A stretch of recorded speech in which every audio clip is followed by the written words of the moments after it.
If this final dream before the new is to be trusted, then all life follows the pattern of broken progression.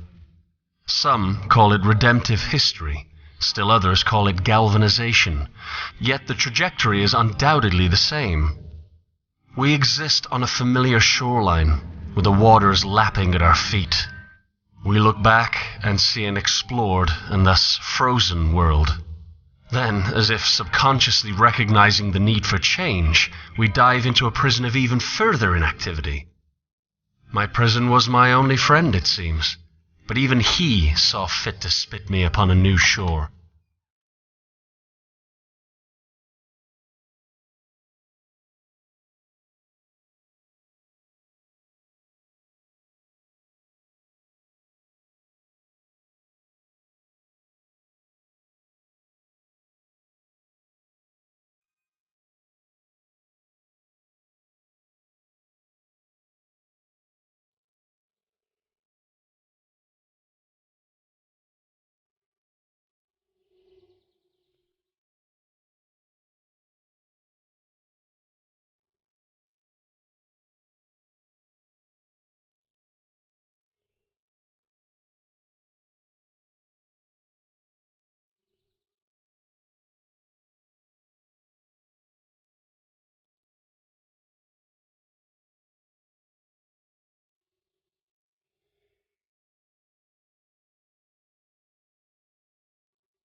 I won't lie, I do miss Leviathan. It wasn't his fault that I was a parasite. But was he necessary at all? After being cast out, was devolution in his stomach the appropriate next step? Why couldn't I have simply washed ashore to the old city?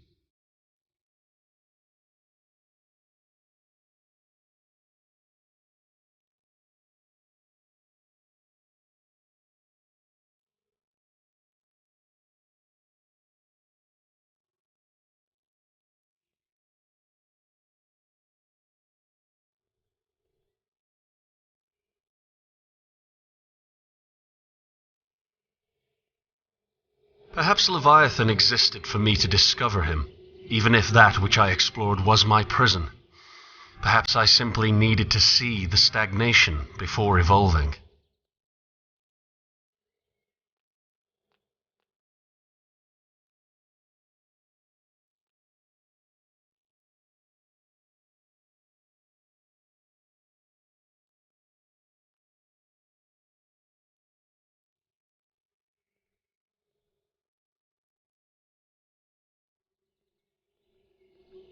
When I was a child, I was given a rowboat.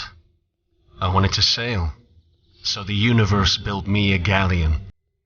How unfortunate that, when I got older, I no longer wished to explore.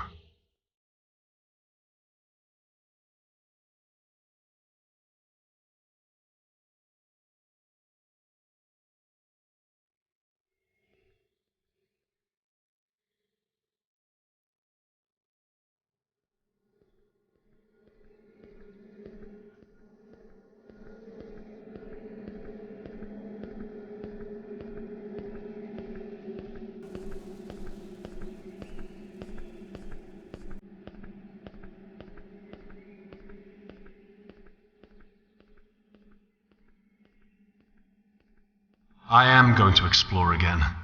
I'm going to board my vessel and sail into an unknown world to dream all the more.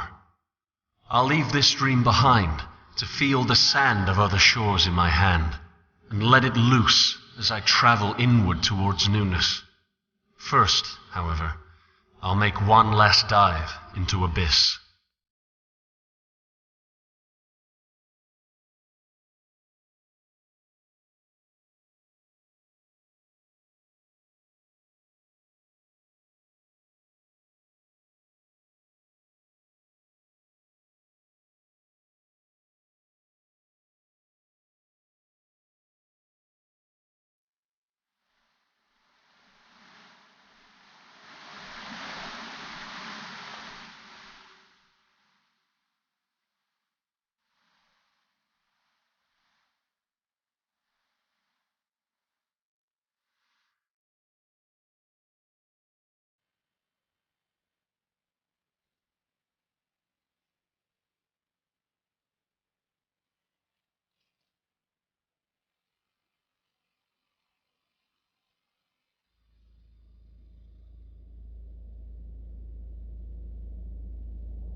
Here lies my captor, the great sleeping fish.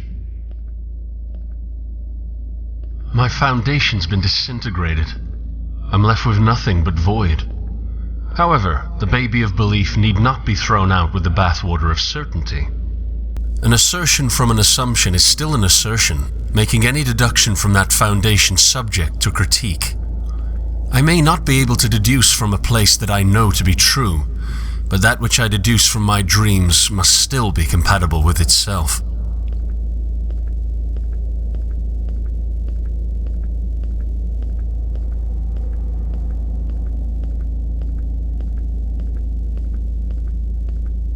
Like a child, I regressed with no end. Over and over I asked, why? As each answer demanded further questioning. Eventually, I convinced myself that the regression was nonsensical, by nature of it being childish. But what if that childlike curiosity is the vessel that can bring us to usefulness? What if we put aside the certainty and adopt discovery?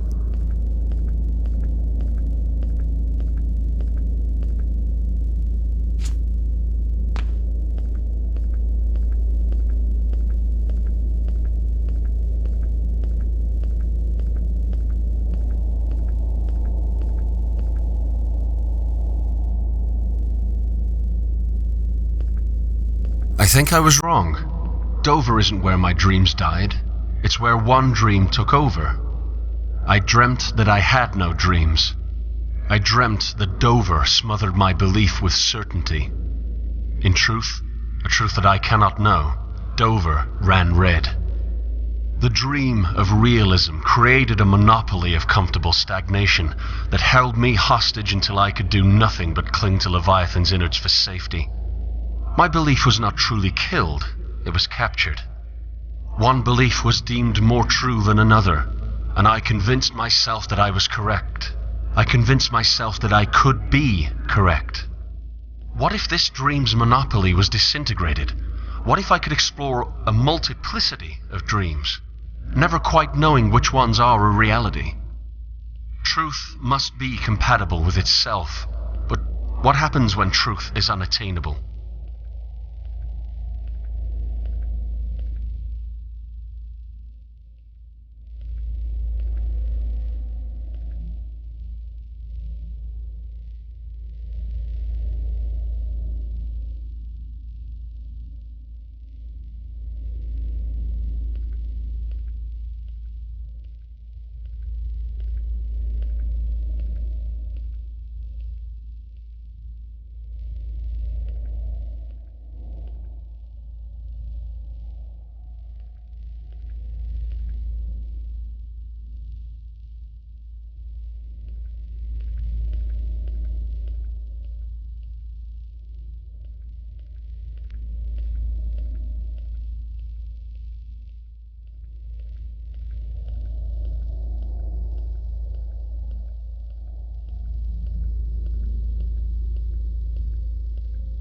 The dwellers' dreams could function within themselves, from their foundation, as long as the factions recognize that foundation as a dream.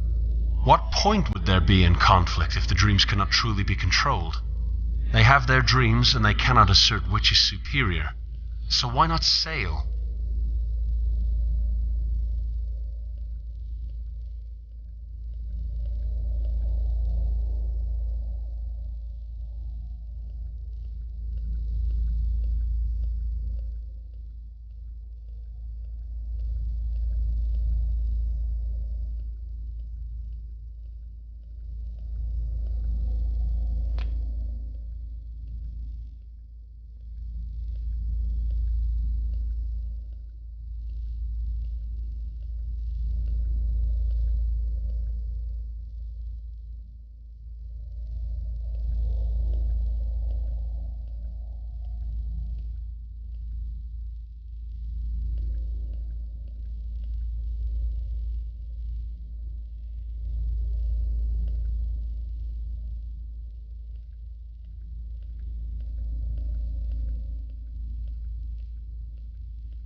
Solomon saw the illusion for what it was.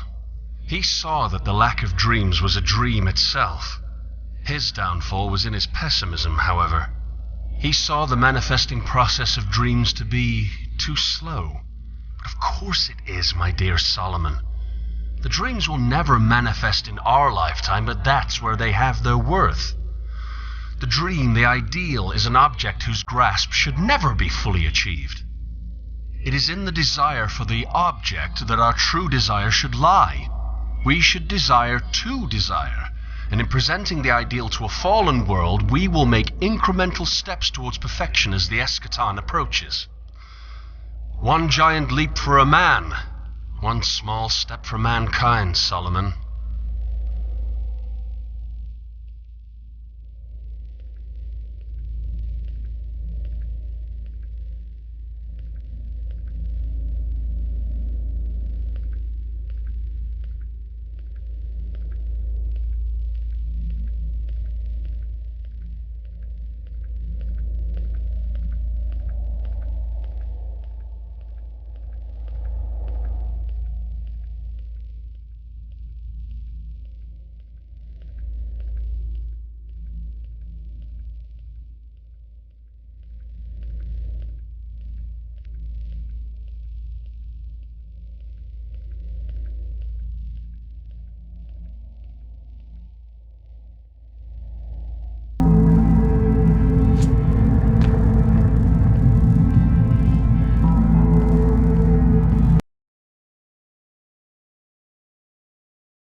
I would tell myself that the real world has shown itself like a clear blue sky, spotless in its vast and flat nature.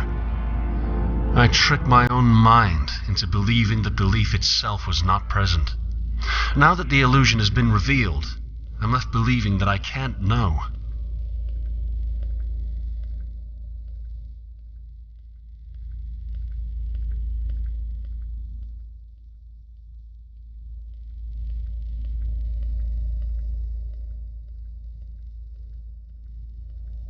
Truth must be compatible with itself based on a starting point I can't prove. I can't assert which dream is not a dream at all because they're all just dreams. Why not discover the dreams I can't control, rather than hiding portions of them away to let what I was certain of flourish?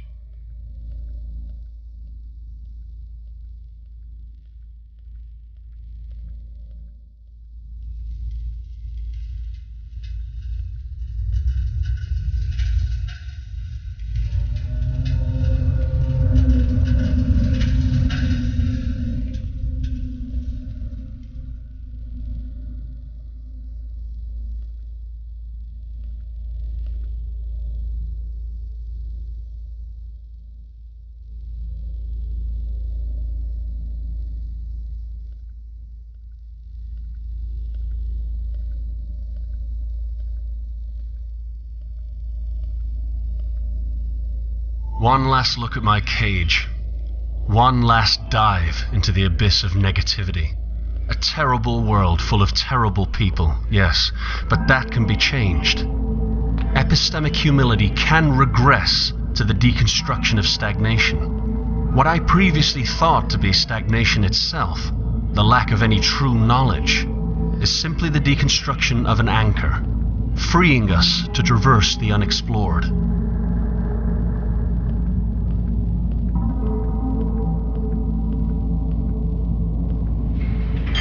I swam the depths. I confronted the bottom of the redemptive checkmark. I was far more negative than those who still cling to certainty, but that's part of the progression. It's part of the broken progression. In this respect, we cannot improve without first deconstructing. Now, all that's left is to rise to the surface, board my vessel, and set sail for a new and terrifyingly uncertain world. The old city has called, and I wish that more would have the bravery to join me on my journey.